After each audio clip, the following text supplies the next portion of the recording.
अरविंद ओझा हमारे संवाददाता जुड़ रहे हैं। अरविंद, संरक्षित स्मारक में पूजा की मांग जो है वो वैध नहीं है, एएसआई का ये कहकर विरोध जताना, हलफनामा दायर करना क्या बताता है? सुनवाई शुरू हुई है, क्या कुछ देख रहे हैं वहां से आप? देखिए, सुनवाई साकेत कोर्ट में शुरू हो गई है शुभांकर, लेकिन मैं यहाँ एक बात आपको साफ कर दूं कि दिल्ली में ऐसी कई ऐतिहासिक इमारतें हैं जो एएसआई का नियम है उसके मुताबिक जितनी भी ऐतिहासिक इमारतें हैं, जो भी मोन्यूमेंट्स हैं, वहां पर रिलीजियस एक्टिविटी की इजाजत बिल्कुल नहीं होती है। और यही हलफ पक्ष है, उनका कहना है कि ये जो पीछे आप कुतुब मीनार आप देख पा रहे हैं, यहाँ पर दो मस्जिदें हैं। दरअसल एक मुगल मस्जिद है, दूसरी है कुतुब इस्लाम मस्जिद। कुतुब इस्लाम मस्जिद को लेकर जो हिंदू पक्ष का दावा है कि मंदिरों को तोड़कर उस मस्जिद का निर्माण कराया गया था और उसके साक्ष्य जो मस्जिद है उसकी दीवारों पर मिलते हैं। देवी देवताओं की वहां पर मूर्तियां है, लिहाजा उसको संरक्षित किया जाए, वहां पर खुदाई की जाए और पूजा की इजाजत दी जाए। जिसके जवाब में एएसआई ने बाकायदा ये हलफनामा दाखिल किया है और ये कहा है कि जो एएसआई के अंदर में जो ऐतिहासिक इमारतें आती है, जो मॉन्यूमेंट्स आते हैं, उसमें रिलीजियस एक्टिविटी की इजाजत नहीं दी जाती है। लिहाजा विरोध किया है एक तरीके से कहें तो। और आपको बता दूं, ये जितनी भी दिल्ली में इमारतें हैं, हमने देखा है कि वहां पर रिलीजियस एक्टिविटी की इजाजत नहीं दी जाती है। तो कोर्ट में सुनवाई। अरविंद, आप बने रहिए हमारे साथ, क्योंकि हमारे साथ साकेत कोर्ट से भी इस वक्त संजय शर्मा जुड़ रहे हैं। संजय, जरा ये बताइए कि वहां पर क्या कुछ बातें चल रही, क्योंकि यहां पर एएसआई ने जो बातें रखी है उसमें कहा है कि इसका धार्मिक गतिविधियां ना हो, इसे बदला ना जाए, पूजा पाठ की इजाजत न दी जाए। कोर्ट में इस वक्त क्या चल रहा है, क्या दलीलें दी जा रही है? कोर्ट में एडीजे निखिल चोपड़ा ने पूछा है कि हिंदू पक्षकारों से कि आपकी दलील क्या है और आप क्या रिलीफ चाहते हैं, आप क्या चाहते हैं, आपकी प्रेयर क्या है।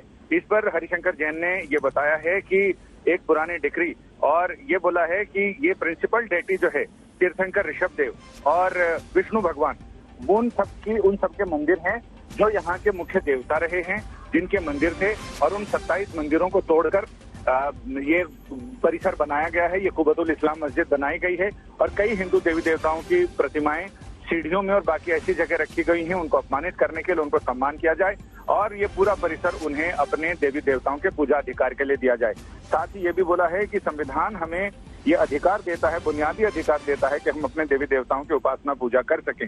तो इसमें जो सदियों पहले ये रोक लगाई गई थी और वंचित किया गया उन्हें इस अधिकार से, अपने देवी देवताओं की पूजा करने के अधिकार से, उसे बहाल किया जाए और इस पूरे परिसर में उन्हें पूजा करने की इजाजत दी जाए। ठीक है, फिलहाल इन्हीं सारी चीजों पर बहस चल रही है। संजय, एक सवाल का जवाब और दे दीजिए। जो एएसआई ने कहा कि संरक्षित स्मारक में पूजा की मांग जो है मौलिक अधिकार नहीं है, क्या इसको लेकर भी हिंदू पक्ष ने दलील रखी कुछ अलग से? इसको लेकर अभी बातचीत हुई नहीं है, लेकिन हाँ, ये तो सिविल जज ने अपने ऑर्डर में बोला है कि सेक्युलर फैब्रिक को बरकरार रखा जाए और कॉन्स्टिट्यूशन को, अगर सेक्युलर फैब्रिक पे कुछ असर पड़ेगा तो कॉन्स्टिट्यूशन पर असर पड़ता है। और इसीलिए उन्होंने, एएसआई ने ये कहा है कि जब तक वो एएसआई ने ये उसका संरक्षण संभाला था तभी कोई भी धर्म के लोग वहां पूजा अर्चना नहीं कर रहे थे और अभी तक किसी ने पूजा अर्चना करने की कोशिश नहीं की है। और उनका ये भी कहना है कि एएसआई का जो एक्ट है 1958 का, वो किसी भी संरक्षित स्मारक में किसी भी धर्म के लोगों को पूजा उपासना करने की इजाजत नहीं देता है, क्योंकि ये मंदिर मस्जिद या धार्मिक स्थल नहीं बल्कि एक स्मारक है। जी नहीं, लेकिन मीनार की मस्जिद के इमाम जो है शेर मोहम्मद, वो कह रहे हैं कि 13 मई से एएसआई ने मना कर दिया था। तो क्या मुस्लिम पक्ष ने अपनी बातें रखी हैं और ये जो नमाज पढ़ने से मनाही की बात आ रही है, इसको लेकर क्या कोई बातचीत हुई? उस परिसर की मस्जिद है जिसके वो शेर मोहम्मद बात कर रहे हैं, वो ये कुबतुल इस्लाम मस्जिद नहीं है, क्योंकि इसमें कभी नमाज हुई नहीं, तो इसलिए ये सिर्फ स्मारक के रूप में संरक्षित है। और उस मस्जिद को लेकर दिल्ली सरकार ने भी कहा है कि दिल्ली के वक्फ बोर्ड ने भी कहा है कि वहाँ इमाम मौजूद है, वहाँ नमाज होती है, लेकिन अभी वो नंबर आया नहीं है उनके मुस्लिम पक्षकारों की दलील का। बस सब इंतजार कर रहे हैं। अभी तो कोर्ट सिर्फ ये जान रहा है कि हिंदू पक्षकारों की याचिका में प्रेयर क्या की गई है और वो रिलीफ क्या चाहते हैं। उस पर एएसआई के हलफनामे का हवाला दिया गया है और ये कहा गया है कि एएसआई किसी भी सूरत में वहां किसी भी धार्मिक गतिविधि को संचालित करने की इजाजत नहीं देता है। ठीक है, अब जरा ये बताइए कितनी देर सुनवाई को हुई और क्या सुनवाई के बाद अब तक केवल हिंदू पक्ष ने बात रखी? जैसा कि आप बता रहे हैं कि दो बातें आई, एक हिंदू पक्ष क्या चाहता है वो रखा गया और दूसरा जो एएसआई वाली बात थी जिसमें कहा गया कि एएसआई इजाजत नहीं देगा वहां पर किसी धार्मिक गतिविधियों को लेकर ऐसी संरक्षित जगहों पर, या कुछ और भी? 10 मिनट हुए हैं सुनवाई हुए और 10 मिनट ही हुए हैं। अभी शुरुआती बातचीत चल रही है, सबको इंतजार है, हम लोग भी इंतजार कर रहे हैं कि आगे कौन से इसमें लिमिटेशन की बात आई है कि जज ने पूछा कि क्या आप मॉन्यूमेंट को पूजा प्लेस में, उपासना स्थल में कन्वर्ट करना चाहते हैं।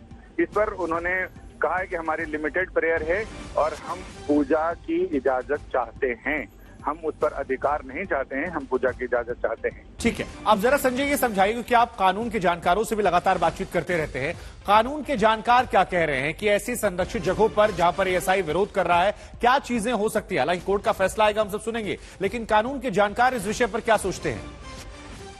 कानून के जानकारों का कहना है कि ये एएसआई और कोर्ट पर निर्भर करता है, क्योंकि जो धार का वाग्देवी मंदिर है, जो राजा भोजशाला जिसको कहते हैं, वहां पर भी वो संस्कृत पाठशाला थी, लेकिन वहां पर साल में एक दिन पूजा की इजाजत है। कई ऐसे एएसआई संरक्षित स्मारक हैं जहां पर पार्शियली पूजा की इजाजत है या फिर लोग घुसकर पूजा करते हैं। फिरोजा कोटला में जो खंडहर हैं किले के, वहां भी लोग गुरुवार को जाते हैं और वहां पूजा करते हैं, दीप जलाते हैं। तो ये इस पर है, लेकिन वो इसलिए है क्योंकि वहां पहले से पूजा की जाती रही है, तो वहां पर पार्शियली इजाजत दी जाती है। लेकिन यहाँ के लिए एएसआई ने साफ मना कर दिया है और अपने हलफनामे में साफ कहा है, क्योंकि जिस समय एएसआई के संरक्षण में ये परिसर आया था, तब भी वहाँ कोई धर्म के लोग पूजा नहीं करते थे और अभी तक किसी ने पूजा नहीं की। ये नई मांग है, लिहाजा एएसआई के अधिनियम के मुताबिक वहाँ पूजा की इजाजत नहीं दी जा सकती है।